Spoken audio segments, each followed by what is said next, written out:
In this example, we are going to have a few different values provided to us, such as cosecant of alpha is equal to 9, where 0 is less than alpha is less than pi over 2. We are also told that tangent of another angle measure, beta, is equal to negative 3, where beta is a quadrant 2 angle. And we want to find cosine of alpha minus beta. Now, with this information, note that cosecant of alpha equals 9, tangent of beta equals negative 3. I am not familiar with either of those from the unit circle. If I was, then perhaps I would know what the actual angle measures alpha and beta are, and I can move from there. However, in this case, I don't know those. Thankfully, it is not relevant to know what alpha or beta actually are in order to find cosine of alpha minus beta. All we really need to know is what ratios they relate to and where we should be thinking about these angle measures. For example, cosecant of alpha equals 9. We are told specifically that alpha is an angle measure between 0 and pi over 2. In order to work with this then, what I can do is draw a picture to represent alpha. Since we know alpha is in quadrant 1, I can draw an arbitrary right triangle in quadrant 1 just to represent this. Note that I draw my right triangle with the right angle down towards the x-axis. That way I can represent alpha in standard notation in this manner. With alpha, we are told cosecant is equal to 9. Remember that cosecant of alpha can be thought of as the ratio of hypotenuse over opposite. So if cosecant of alpha is equal to 9, that means that I can think about the hypotenuse as a value of 9 and the opposite as a value of 1. The hypotenuse is 9, the opposite is 1. And I can solve for the adjacent side with no problem. To solve for the adjacent side, all I need is the Pythagorean theorem. By the Pythagorean theorem, we would take 9 squared and subtract 1 squared.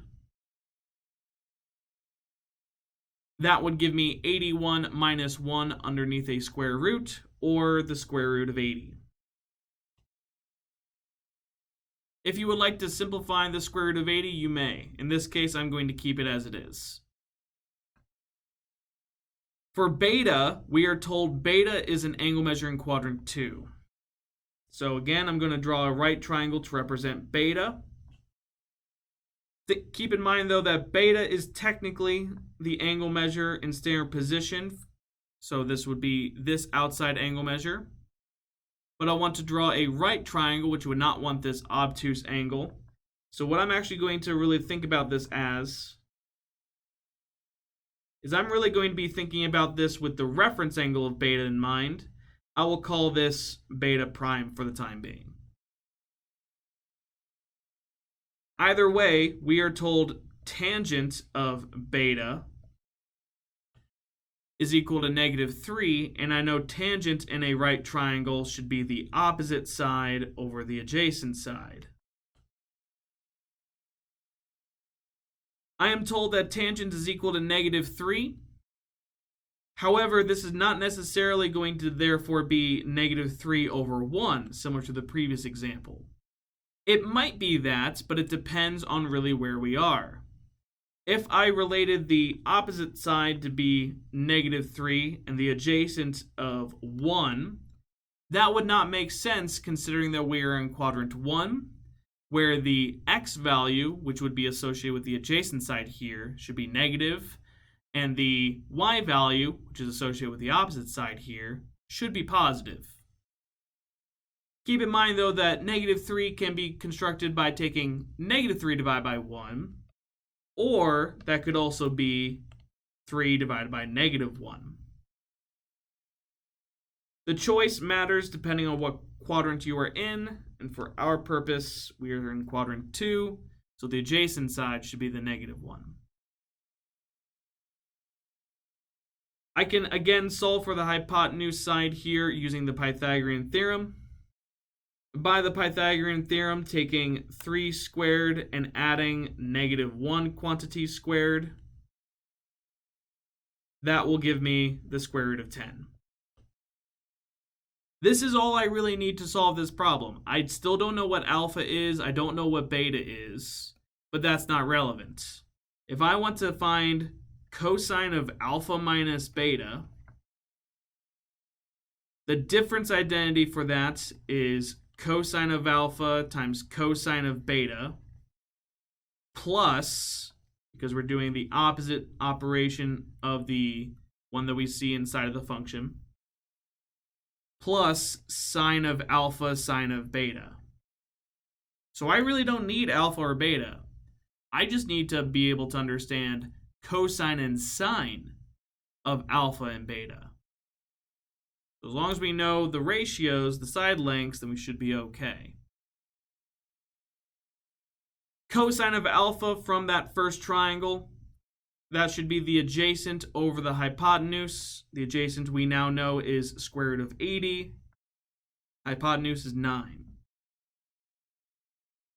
Cosine of b, on the other hand, or beta, I'm going to consider this as beta prime, and I can still get the same ratios here. Cosine of beta prime here would be the adjacent over the hypotenuse, so that would be -1 over square root of 10.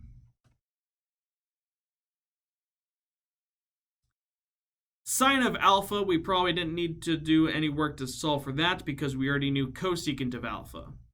Sine of alpha, though, from that first triangle would be the opposite over hypotenuse, so that is 1 over 9. Whereas sine of beta would be the opposite over hypotenuse in the second triangle, so that would be 3 positive over square root of 10.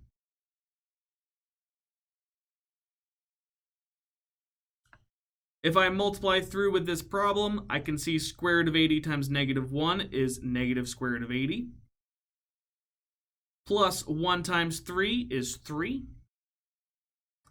With a denominator of 9 times square root of 10.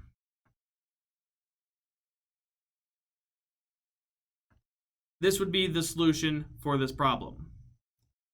If requested, though, we can change this by rationalizing both the numerator and denominator, because I see the square root of 10 in the denominator. If you choose to do so, another version of this would be if you multiply the top and bottom by the square root of 10. You could also say negative square root of 800 plus 3 square root of 10 divided by 90. This would also be an acceptable solution, depending on if the question does require us to rationalize.